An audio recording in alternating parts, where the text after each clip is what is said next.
2025년 새해도 어느새 이제 한 달이 다 가고 있습니다.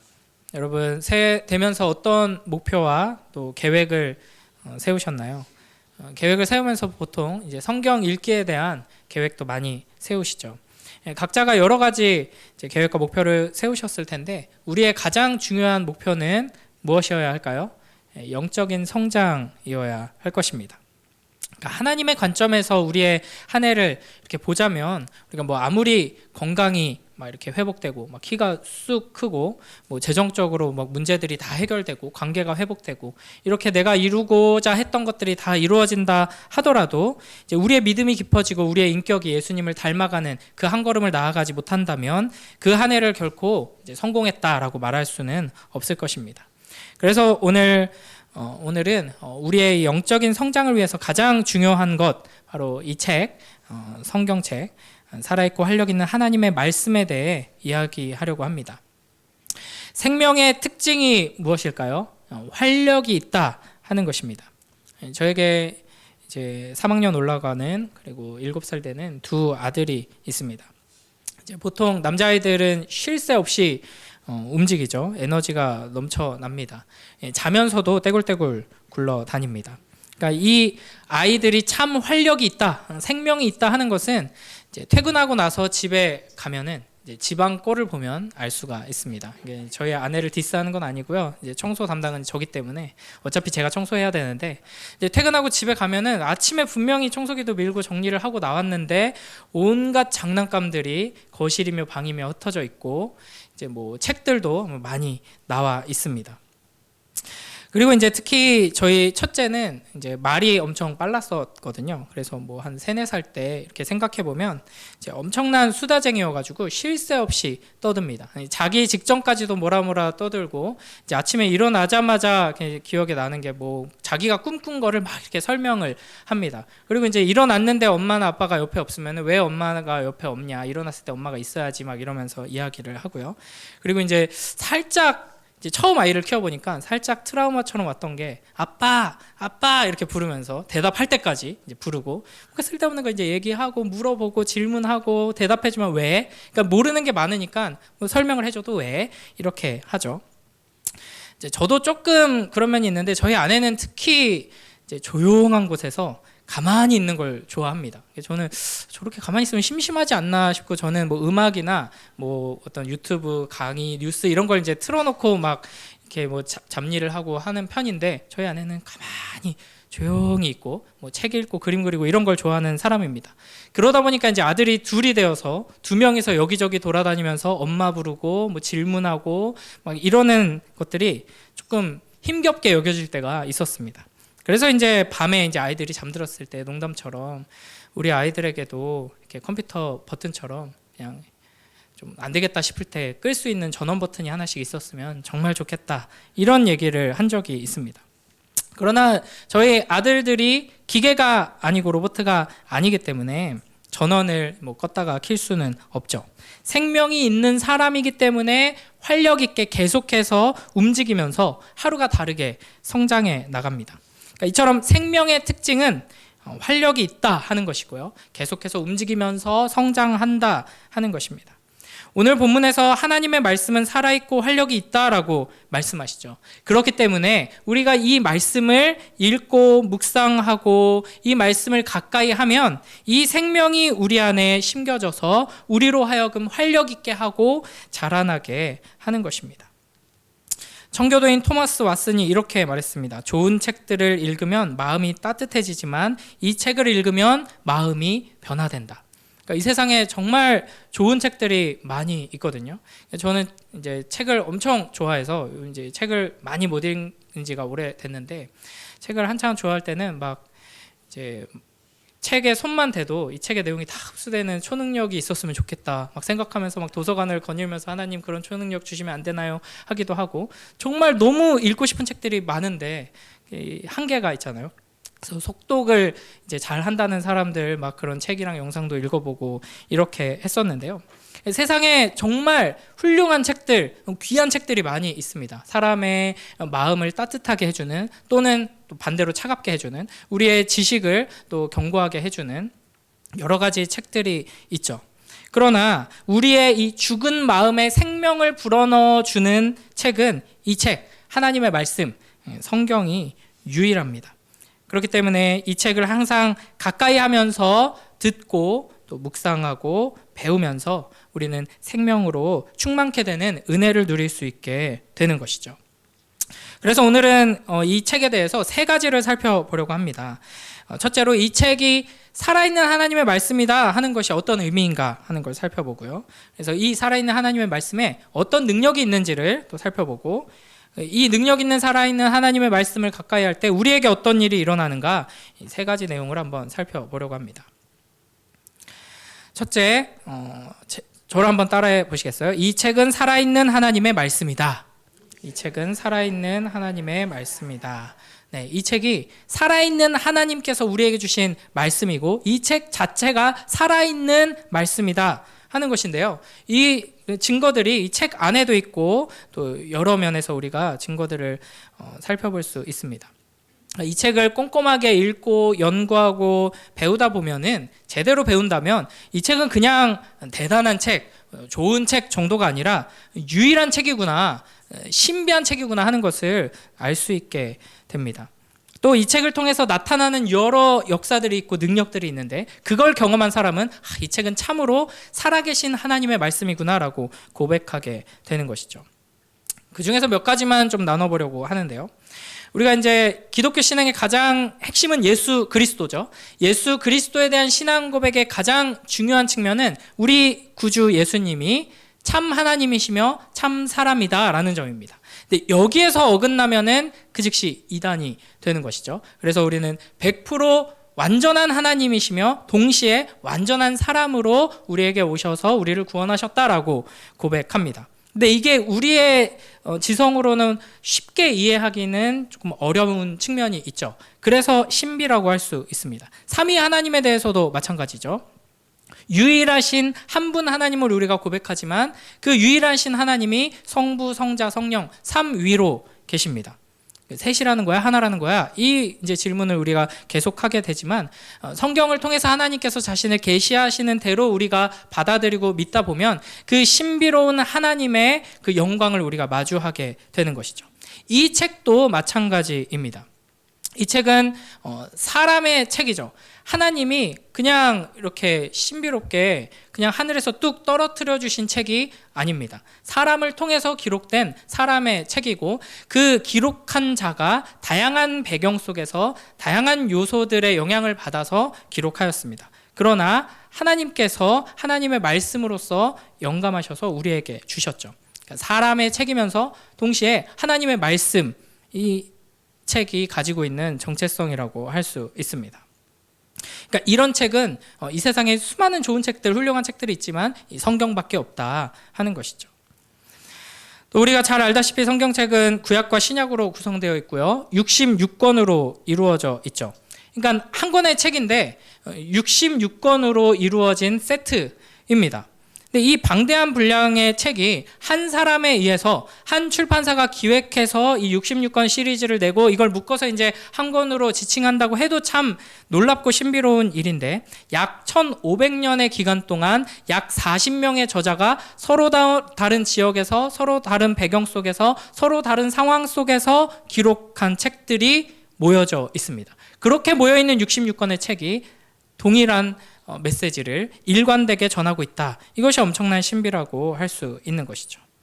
또 이 책이 이 오랜 세월 동안 우리 손에 들려졌다 하는 것만 생각해도 굉장한 신비입니다. 수많은 사람들이 기독교를 공격하고 이제 이 책을 어떻게든 없애려고 이제 혈안이 되어 있었습니다. 그래서 이 책을 믿는 그 책의 사람들이라는 별명으로 불렸던 사람들이 나타나서 이 책의 가르침을 선포하며 살아낼 때마다 그 사람들을 공격할 뿐 아니라 어떻게든 이 책을 없애기 위해서 이제 불태우는 일들이 역사 속에 반복되었죠. 그럼에도 불구하고 하나님께서는 이 책을 우리에게 보존하셔서 전해주셨습니다. 이 책만큼 인류 역사상 많은 언어로 번역되고 많은 사람들에게 읽혀지고 또 읽혀진 거에 비해서 더 많이 출판돼서 집에 꽂혀져 있고 또 많은 사람들에게 영향을 끼친 책은 유일하다고 할 수 있습니다. 그러니까 이 책이 그냥 오래전 이야기가 담겨있는 죽은 책이라면 지금까지도 이렇게 놀라운 역사의 중심에 있을 수는 없을 것입니다. 이 책이 이렇게 큰 영향력을 끼치면서 지금까지도 있는 것은 이 책의 하나님의 말씀, 살아계신 하나님의 살아있는 말씀이기 때문인 것이죠. 우리 오늘 본문 히브리서 4장 12절 한 번만 더 읽어보겠습니다. 시작. 하나님의 말씀은 살아있고 활력이 있어 좌우에 날선 어떤 검보다도 예리하여 혼과 영과 및 관절과 골수를 찔러 쪼개기까지 하며 또 마음의 생각과 뜻을 판단하나니. 아멘. 제가 이제 제일 좋아하는 소설 중에 하나가 이제 한국 소설인데 천명관 작가의 고래라는 소설이 있습니다. 장항준 감독이라는 분이 이 책에 대해서 이제 팀 버튼이 토지를 쓴 것 같다. 이제 문학하고 영화를 좀 아시는 분은 굉장히 흥미로운 표현이라고 할 수 있는데요. 또 어떤 이제 리뷰에서는 한국판 아라비안 나이트다. 뭐 이렇게 이야기를 합니다. 네, 제가 한때는 뭐 이제 한국 문학, 뭐 이상문학상 막 이런 거 이제 단편 소설들 좋아하다가 이제 SF, 환상 문학 이런 쪽을 또 한동안 심취했었는데요. 이 천명관의 고래라는 소설은 한 600페이지가 넘는 이제 두꺼운 소설인데 3명의 일생을 이제 담고 있습니다. 그리고 그 리얼리즘에 기반하지 않고 뭔가 신비로운 이야기들이 막 계속 반복되고 있거든요. 그래서 이제 아무 배경 지식 없이 그냥 막 이렇게 도서관을 탐구하다가 이 책을 꺼내 들고 앉은 자리에서 단숨에 읽고는 이제 이 책은 내가 제일 좋아하는 책이다라고 이제 정하게 되고, 그게 이제 한 10년 전이었던 것 같은데, 그러니까 이 책을 읽으면서 이 책 안에 담긴 이야기에 깊이 빠져들고 이 작가가 만든 세상 속으로 쏙 들어가가지고 이 주인공들이 느끼는 감정을 나도 같이 느끼면서 울고 웃고, 마지막에는 이제 제가 좀 감수성이 예민해서요. 마지막에 어떤 시가 하나 나오는데 주인공이 이제 시를 이제 이게 짓거든요. 이제 그 시를 읽으면서 막 읽을 때마다 이제 한동안 막 울컥울컥 울었던 기억이 있습니다. 그러니까 이게 이제 이야기가 가진 힘이고 책이 우리에게 주는 영향력이라고 할 수 있죠. 한동안 좀 오래전인데 체게바라 평전이라는 뻘건 책이 유행처럼 번졌던 적이 있습니다. 많은 사람들이 막 그거 프린트된 티 입고 다니고 그 책 읽지도 않으면서 읽은 척을 가지고 다니고 막 이랬었거든요. 근데 이제 그러면서 제가 이제 평전이라는 장르에 조금 관심이 가져서 여러 평전들을 읽었었는데, 그 중에서 또 이제 제가 제일 좋아하는 책에 속하는 게 이제 문익환 평전, 문익환 목사님에 대한 이제 이야기거든요. 그래서 이제 우리나라 이제 독립운동, 이제 민주화운동 이런 역사 소용돌이 속에 있던 문익환이라는 한 사람에 대한 이야기를 이제 쭉 읽고 나서는 이제 뭔가 이제 내적 친밀감이 생기는 거죠. 이제 문익환 목사님 하면 내가 진짜 좋아하는 분, 나 그분을 좀 알지. 이렇게 어떤 책을 통해서 어떤 한 사람의 인생을 만나고 그 사람의 인격을 마주하게 되는 경험을 우리는 하게 됩니다. 하나님의 말씀은 살아있고 활력이 있다라고 말할 때, 이제 죽은 책이 아니라 산 책이다라고 말할 때, 이 책의 저자를 이제 비유적으로 만난다, 이 정도 수준의 이야기가 아닙니다. 참으로 이 책의 저자이신 하나님이 지금 살아계시며 살아있는 이 책을 통해 우리를 만나시고 우리와 함께 하신다라는 의미에서 이 책은 살아있고 활력 있는 하나님의 말씀이다라는 것이죠.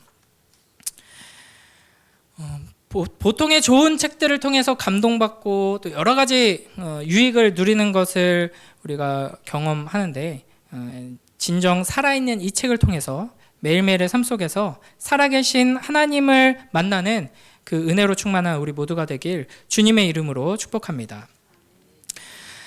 이 책이 살아있는 말씀이다라고 할 때 이제 꼭 다루어야 할 하나의 본문이 있습니다. 디모데후서 3장 16, 17절 말씀인데요. 대부분 암송하실 거예요. 모든 성경은 하나님의 감동으로 된 것으로 교훈과 책망과 바르게 함과 의로 교육하기에 유익하니 이는 하나님의 사람으로 온전하게 하며 모든 선한 일을 행할 능력을 갖추게 하려 함이라. 아멘. 네, 암송하시는 분들이 많이 있네요. 네, 감사합니다. 여기서 이제 감동, 이전에는 영감 뭐 이렇게 번역된 그리스어 단어가 신약 성경에 여기 딱 한 번 등장하는 단어입니다.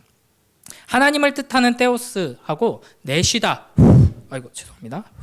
내쉬다 하는 이제 페노, 이 두 개의 단어가 합쳐져서 만들어진 합성어이거든요. 그러니까 이 단어를 통해서 이 성경이 어떤 책인지, 이 성경이 왜 하나님의 말씀인지, 왜 권위가 있는 하나님의 말씀인지를 이제 바울이 설명하고 있는 것이죠. 그러니까 우리 같은 경우는 이 성경은 하나님의 감동으로 된 것으로 하면, 감동이라고 들었을 때 뭐 내가 얼마 전에 그 슬픈 영화 보고 막 감동받아가지고 막 눈물 흘렸던 그걸 먼저 딱 떠오르게 되거든요. 아니면 이제 이 성경은 하나님의 영감으로 된 것으로 이러면은 이제 영감님 얼굴이 먼저 떠오르고, 이게 이제 우리의 메커니즘이잖아요. 근데 이제 처음 바울의 이 편지를 받았던 이제 초대교회 성도들의 입장에서는 하나님의 숨을 내심으로써 성경이 되었다라고 하는 이야기를 들었을 때 가장 먼저 떠오르는 이미지는 창세기 2장 7절이었을 것입니다. 여호와 하나님이 땅의 흙으로 사람을 지으시고 생기를 그 코에 불어넣으시니 사람이 생명이 되니라. 아멘. 그러니까 흙으로 형태를 만드시고 거기에 이제 숨을 불어 넣으셔서 이제 살아있는 존재, 활력 있는 존재, 생명이 되게 하셨죠. 마찬가지로 그냥 사람이 쓴 글은 여러 가지 유익이 있을 수 있지만 살아있는 말씀, 살아있는 책, 하나님의 말씀이라고 할 수는 없습니다. 그러나 성령 하나님께서 영감을 주셔서 숨을 불어넣어 주셔서 이 책은 생명 있는, 활력 있는 하나님의 말씀이 된 것입니다. 그래서 이 책을 통해서 우리는 살아계신 하나님을 만나게 되고 살아계신 하나님의 그 호흡 안에서 이제 생명과 능력을 누리게 되는 것이죠. 하나님의 호흡으로 가득 차 있는 이 거룩한 책을 부지런히 읽고 묵상하고 가까이 하며 하나님의 말씀 안에 담긴 이 생명의 복음을 계속 들으며 영원한 생명의 깊은 숨을 마시는 복된 삶으로 나아가는 우리 모두가 되길 주님의 이름으로 축복합니다. 두 번째로 이 책의 능력은 무엇인가? 여러 가지가 있겠지만 한 가지 우리가 살펴볼 것은요. 저를 한번 따라해 주시겠어요? 이 책은 우리를 거듭나게 한다. 책은 우리를 거듭나게 한다. 네. 이 책에 다양한 능력이 있고 이 책을 읽을 때 우리가 누리는 여러 가지 유익들이 있습니다. 제가 고등부 아이들한테 자주 반복해서 말하는 것 중에 하나는 이제 성경을 읽어라. 사실은 이제 매 설교의 주제가 딱 요거 하나입니다. 저는 말씀을 가까이 하라 이거거든요. 그러면서 이제 제가 예를 드는 것 중에 하나는 이제 아이들이 공부에 관심 있는 아이들, 열심히 하는 아이들이 많거든요. 그래서 이제 언어 영역 잘하고 싶냐? 언어 영역이 모든 다른 과목들의 기초다. 근데 목사님은 언어 영역 진짜 잘했다. 다른 과목 얘기는 안 할 거고요. 이제 언어 영역은 아주 잘했거든요. 근데 언어 영역을 잘한 비결이 뭐냐? 이 성경을 열심히 읽고 성경을 열심히 묵상하고 열심히 배운 것이 이 언어 영역의 기초다. 이런 얘기를 합니다. 그래도 잘 안 읽긴 해요. 그런데 이 성경을 읽을 때 우리가 얻을 수 있는 여러 가지 유익들이 있습니다. 그 언어 영역 성적이 높아진다. 이것도 그 중에 하나가 되겠죠. 그러나 이 책을 통해 우리가 얻어야 하는 가장 중요한 유익은 바로 이 책을 통해 거듭나는 것, 이 책을 통해 예수님을 만나는 것입니다. 그래서 요한복음 5장 39절에서 이렇게 말씀하시죠. 너희가 성경에서 영생을 얻는 줄 생각하고 성경을 연구하거니와 이 성경이 곧 내게 대하여 증언하는 것이니라. 아멘. 이 책의 이 놀라운 능력을 보여주는 이야기가 또 역사 속에서 흥미로운 이야기가 많지만 우리와 가장 가까운 우리 한국교회 선교 역사 속에서 몇 가지 이야기를 살펴보려고 합니다. 보통 이제 미전도 지역, 미전도 종족에게 복음을 전하기 위해서는 선교사님들이 오랜 시간 준비를 해서 이제 그 지역에 살고 있는 사람들의 성향과 뭐 문화와 언어 이런 것을 어느 정도 준비하고 가죠. 그리고 그곳에 가서 이제 친구를 만들고 먼저는 또 이웃이 되고 언어를 공부하고 그 다음에 이제 성경을 번역하면서 성경을 가르치고 그래서 회심자들이 나타나서 교회를 세우는 과정을 거칩니다. 그런데 한국교회 이제 선교 역사 안에서는 굉장히 독특한 일이 벌어지는데 선교사가 공식적으로 들어오기 전에 먼저 이제 성경책이 전해지게 됩니다. 그리고 선교사가 공식적으로 이제 한국 땅에 발을 디디면서 이미 한글로 번역된 성경을 들고 오게 됩니다. 이게 굉장히 놀라운 일이고요. 그렇게 공식적으로 한글로 번역된 성경을 들고 온 선교사가 딱 들어왔을 때 멀리서부터 이미 예수님을 믿는 사람들이 세례받고 싶습니다 하고 몰려오는 놀라운 역사가 일어납니다. 이것이 바로 이 책, 성경의 능력으로 이루어진 일이죠. 이제 한글 성경 번역은 만주와 일본에서 거의 동시에 이루어집니다. 만주에서는 존 로스, 존 맥킨타이어 선교사님이 이제 조선 상인들, 만주에 왔다 갔다 하는 조선 상인들의 도움을 받아서 이제 한글을 배우고 이제 한문 성경을 한글로 이제 번역하는 작업을 이제 함께 하죠. 그러면서 이제 그 번역 작업에 참여했던 사람들이 이제 회심하게 되고요. 그리고 이제 1882년에 신사유람단 많이 들어보셨죠? 국사 시간에. 으로 일본에 갔던 이수정이라는 사람이 그곳에 있는 일본인 그리스도인에게 복음을 듣고 회심하게 됩니다. 그리고 나서 이제 도움을 받아서 한글 성경 번역 작업을 시작하게 되죠. 이렇게 미리 작업된 이제 한글 성경을 가지고 공식적으로 선교사님들이 한국에 들어올 때, 조선 땅에 들어올 때 가지고 온 것입니다. 그런데 이제 그때 이제 가지고 들어왔는데 어떻게 이미 나 예수님을 믿습니다. 너무 세례받고 싶었어요 하면서 이제 세례받고자 하는 사람들이 찾아왔을까요?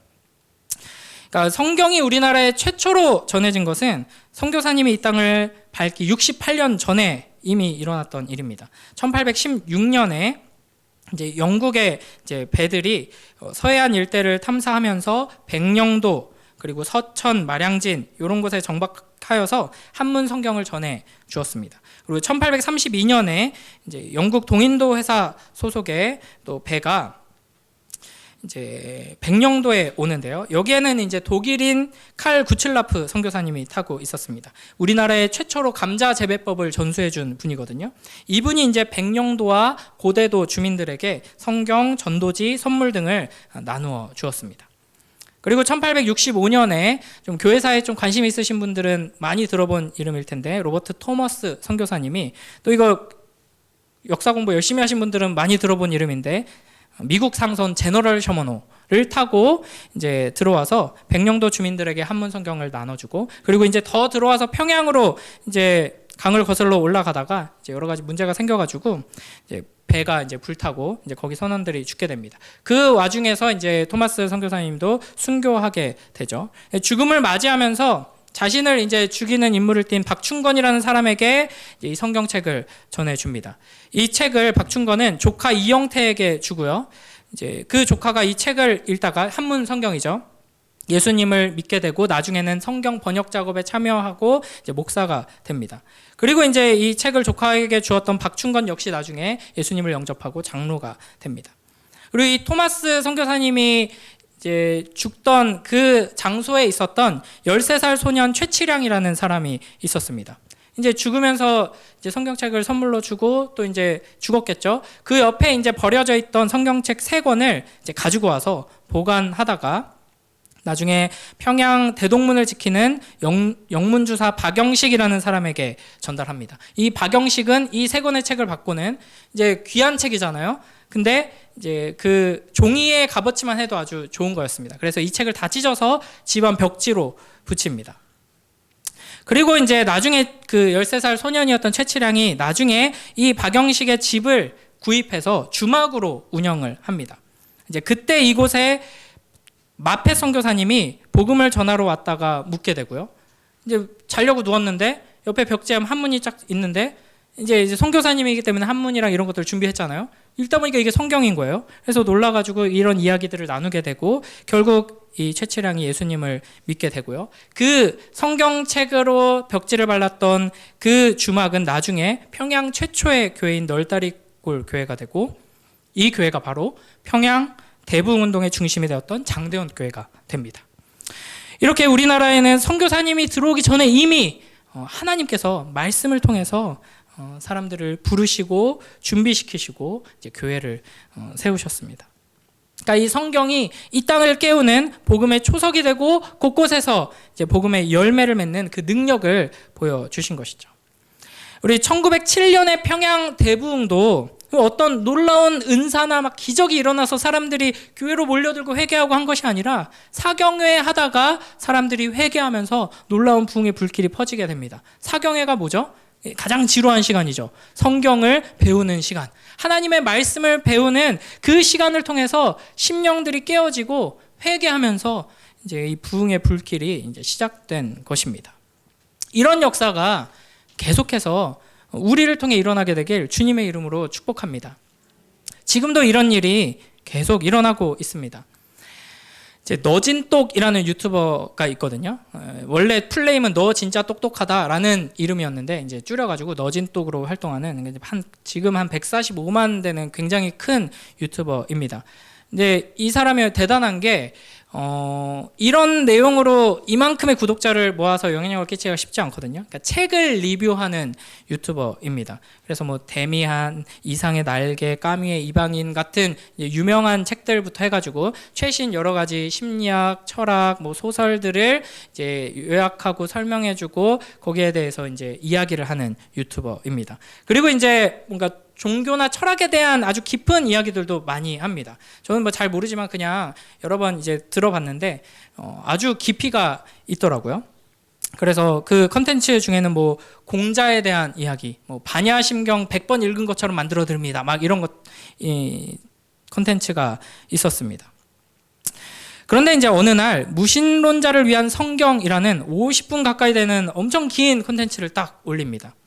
그래서 이제 시간을 딱 내가지고 마음 먹고 제가 한번 쭉 봤거든요. 근데 이런 성경에 관련된 컨텐츠들을 계속 이어가더라고요. 그래서 세계 최초 예수의 비밀 폭로 이래야지 이제 사람들이 클릭을 해가지고 제목을 보통 이렇게 짓는데 이게 이제 1시간 넘는 컨텐츠를 딱 올립니다. 그래서 들어봤더니 이제 무신론자의 입장에서 그리스도인이 아닌 그냥 이제 책을 좋아하고 여러 가지 철학과 여러 가지 이제 인문학들을 이렇게 살펴보는 그 관점에서 이 성경을 아주 공정하게 정직하게 잘 이제 이해하고 설명하려고 노력하는 그 탁월한 모습에 제가 감탄을 했습니다.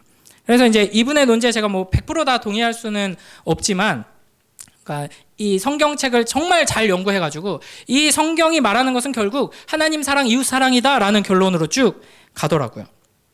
그리고 이제 대부분 구독자들이 이제 비그리스도인들, 인문학, 뭐 독서, 철학 이런 거에 관심 있는 사람들인데 이 성경 컨텐츠의 댓글을 보니까 와, 성경이 진짜 이런 내용이라는 걸 저는 왜 몰랐을까요? 정말 훌륭한 책이네요. 정말 아름다운 내용이 담겨 있네요. 막 이런 감탄들이 있고요. 어렸을 때 교회 다니다가 뭐 안 다니는데 이런 내용을 교회에서 배울 수 있다면 다시 교회에 가보고 싶습니다. 막 이런 이제 댓글들이 쭉 달리기 시작했습니다. 근데 이제 놀라운 것은 이 사람이 그리스도인인데 그걸 숨기고 성경을 설명하기 위해서 이런 콘텐츠를 만든 게 아니라 다른 책들을 접근하던 것과 똑같은 방식으로 인류의 가장 위대한 유산 중에 하나인 이 성경이라는 책을 연구하고 이제 해석해서 사람들한테 알리는 콘텐츠를 진행한 것이죠. 그러나 이 작업을 하다가 이 사람이 그리스도인이 됩니다. 그래서 중간에는 계속 저는 그리스도인은 아니지만 이렇게 얘기했지만 최근에 국민일보 유튜브 채널에 짧은 자기의 간증 이렇게 영상을 이제 올리는 것을 보게 됩니다. 이렇게 신앙이 전혀 없는 사람이 성경을 읽다가 회심한 이야기는 우리 역사 속에서 아주 자주 등장하게 됩니다. 베드로전서 1장 23절에서 25절 말씀을 제가 읽겠습니다. 너희가 거듭난 것은 썩어질 씨로 된 것이 아니요 썩지 아니할 씨로 된 것이니 살아있고 항상 있는 하나님의 말씀으로 되었느니라.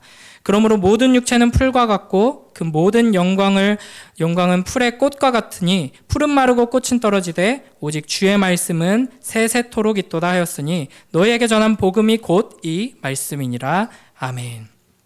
그래서 사람이 거듭나는 것, 생명이 없는 시체가 죽은 영혼이 살아나는 것, 이것이 사실은 우리가 마주할 수 있는 가장 크고 놀라운 기적입니다. 하나님께서 우리에게 보여주시는 가장 큰 능력은 무엇인가?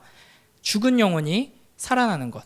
하나님을 모르는 영혼이 하나님 앞에 서서 하나님을 예배하게 되는 것. 전혀 사랑스럽지 않은 끔찍한 존재가 사랑을 받아 사랑스럽게 되고 사랑을 하게 되는 것. 이것이 하나님의 가장 큰 능력인데 이 놀라운 하나님의 역사, 거듭나는 것은 뭘로 되느냐? 썩지 아니할 씨, 곧 살아있고 항상 있는 하나님의 말씀으로 된다 하는 것입니다. 그러므로 우리는 이 말씀을 계속 읽고 묵상하고 붙들어야 합니다.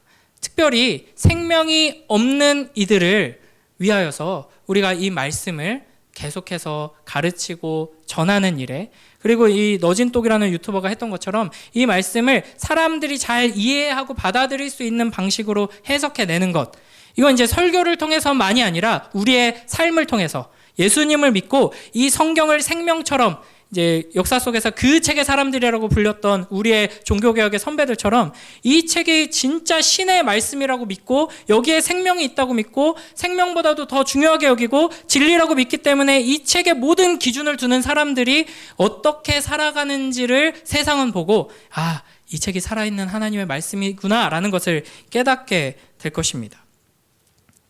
결국 이제 특히 이제 우리의 자녀들 중에 아직 예수님을 만나지 못한 아이들에게 가장 중요한 것은 이제 성적이 오르고 뭐 살이 토실토실 쪄서 이제 건강해지고 뭐 이런 것이 아니라 이 말씀을 가까이 하며 이 말씀을 통해 예수님을 만나는 것입니다. 그렇기 때문에 우리는 우리의 공동체의 모든 자녀들이 이 말씀이 선포되는 예배의 자리를 지킬 수 있도록 기도하며 이제 가정에서 또 이 말씀이 계속해서 가르쳐지고 선포되기를 우리가 기도해야 할 것입니다. 우리가 이 말씀을 가까이 하며 이 말씀의 능력을 힘입고 또 우리 공동체가 이 말씀의 능력을 힘입어서 우리를 통해 생명이 없는 이들이 생명으로 나아가는 그 놀라운 역사, 놀라운 부흥을 이루는 우리 모두가 되길 주님의 이름으로 축복합니다. 마지막 세 번째 주제입니다. 저를 따라 해주세요. 이 책은 우리를 자라게 한다. 네, 생명이 있는, 활력이 있는 자의 특징은 자라는 것입니다. 제가 예전에 이제 인터넷 서핑을 하다가 봤던 재미있는 이야기가 하나 있었습니다. 좀 뭐 미국 쪽 이야기였던 것 같은데, 이제 여러 어린 아이들을 키우는 부부가 이제 고민이 있었습니다. 우리 아이들은 왜 이렇게 양치하고 씻는 거를 싫어할까? 이게 이제 너무 고민이었습니다. 그래가지고 이 부부가 사용한 방법이 뭐냐면 가족 사진첩 중간중간에다가 이제 진흙더미에 이제 있는 버섯 사진을 계속 넣어놓은 겁니다. 그리고 어느 날 나를 잡고 이제 막 이제 아기 때 사진부터 이렇게 보기 시작합니다. 그래서 아이들이 막 이렇게 모여가지고, 아, 이건 누구예요? 막 서로 이제 형제 자매 닮아 있으니까 이건 누구지? 막 이러면서 이제 아기 때부터 첫째 아기 때, 둘째 아기 때 사진 이렇게 쭉 지나가면서 보는데, 이제 보다 보니까 중간중간 계속 이제 더러운 버섯 사진이 계속 중간중간에 있는 거예요. 그래서 이제 아이들이 물어보게 되죠. 엄마, 근데 여기 자꾸 왜 버섯 사진이 있어요? 근데 이제 부모님이 분위기를 탁 잡습니다. 이제 너희에게 이 이야기를 해줄 때가 되었구나. 너희들에게는 사실 첫째 형이 있었다. 토마스가 있었는데 그 토마스는 참 착한 아이였지만 딱 한 가지, 씻고 양치하는 걸 너무 싫어했지. 그래서 계속 씻지 않고 양치하지 않고 머리 감지 않고 이렇게 엄마 아빠 말 안 듣고 지내다가 어느 날 결국에는 이렇게 버섯이 되었단다. 그래서 우리 토마스를 기억하기 위해 이 토마스 사진을 넣어놓은 거야. 그랬더니 이제 아이들이 갑자기 깜짝 놀라면서 벌벌 떨면서 화장실로 가서 내가 먼저 씻겠다, 내가 먼저 양치하겠다 이렇게 싸웠다는 이야기를 이제 보게 되었습니다. 저희 첫째 이든이가, 제가 이 숫자에 약해가지고 한 4살쯤이었던 것 같은데요. 이제 저와 저 아내를 좀 아시면은 좀 이해하시겠지만 우리 아이들 잘 먹는 것밖에는 소망이 없습니다. 유전자의 축복을 받지 못한 것이 확실하기 때문에 잘 먹여야 되는데 또 엄마 닮아가지고 잘 안 먹습니다. 그래가지고 뭐 막 뭘 먹이려고 하면 자꾸 딴짓하고 막 이상한 핑계를 대고 막 저 노란색 종이를 가져와서 반을 접어야죠 막 이러면서 막 그래가지고 먹이는 게 너무 힘이 들었었거든요. 그래서 이제 제가 그래도 이제 말이 좀 빠르고 해서 최대한 대화로 이렇게 설득하려고 했었는데, 그래서 이제 어느 날 이드나, 제가 자주 이제 이야기를 했는데 아빠처럼 하다가 이제 아빠처럼은 안 될 것 같고, 이제 우리 교회 키 큰 이제 막 삼촌들처럼 무럭무럭 자라려면 어떻게 해야 할까 이렇게 이야기를 했습니다. 그러면 이제 대답은 항상 정해져 있습니다. 잘 먹고 잘 자야 돼요, 이거였습니다. 근데 이제 그날은 하나를 더 물어봤습니다. 밥을 잘 안 먹고 잘 안 자면 어떻게 될까? 네, 이렇게 물어봤죠. 네, 제가 생각했던 대답은 잘 안 커요 였는데 이든이가 이제 이렇게 대답을 하는 거예요. 점점 작아져요 그러는 거예요. 그래서 그때 버섯 이야기가 딱 떠오른 거죠. 그래서 이제 딱 자세를 잡고, 이든아, 드디어 아빠가 너한테 이 이야기를 해줄 때가 된 것 같아. 아이가 뭐 눈이 동그래져가지고, 저의 이제 식탁 옆에 큰 어항이 있었거든요. 거기에 이제 쬐끄만 네온 테트라라는 물고기들이 있고, 그 다음에 이제 조금 큰 구피 2마리 정도가 있었습니다. 그래서 이든이한테 그렇게 얘기를 했죠. 이든아, 사실은 이든이한테는 형아가 2명 있었어. 가드니 형아랑 우드니 형아가 있었어. 그런데 그 형아들은 밥을 잘 안 먹고 계속 다른 짓만 하고 골고루 먹지도 않고, 그러다가 결국 점점 작아져서 물고기가 됐단다. 그래서 가든 영화, 고든 영화는 여기서 수영을 하고 있어. 이렇게 이야기를 했습니다.